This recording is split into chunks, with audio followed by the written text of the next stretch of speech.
For coming along. I'm more than happy to be here. Yes, a couple of years ago I did fill in for Lucky Oceans for about a month, and I was an occasional co-host on the inside sleeve with Paul Gough. And I also work in publicity, and Radio National is one of the most crucial ways that artists that I work with get exposure nationally. Okay, there are other outlets in Sydney and Melbourne, but when you want to get out to Hobart, to Broome, to Townsville, Cairns, you know this. I mean, Radio National is such an important outlet, and the music programs on the station are crucial. It's been very difficult talking to a lot of the people I work with over the last couple of months and saying, hey, one of the most important ways that we get your music out to a wide Australian audience no longer exists. And I just want to tell you two quick stories.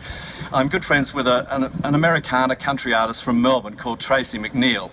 And Tracy came to my house late last year, and she'd just done an extensive tour of regional and city areas with her band. And I said, how did it go? And she said, Stuart, this has been the best tour we've ever done. It's the first time we've been able to pay ourselves and not lose money on a tour. And I said, what's changed? Your new record's great, but what else? And she said, Radio National started playing us.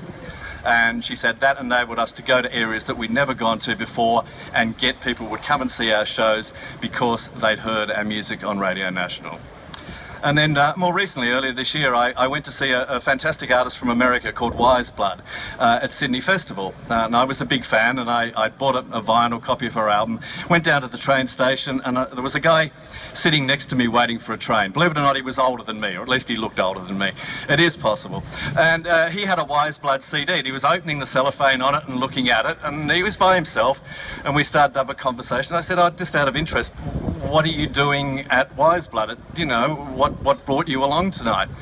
And he said, I heard a track on the radio, and I liked what I heard, and I decided to buy a ticket and come along. And tickets were like $50. It wasn't a cheap ticket. And I said, I think I know the answer to this, but where did you hear Wiseblood? What radio station did you hear it on? He said, I was the inside sleeve on Radio National.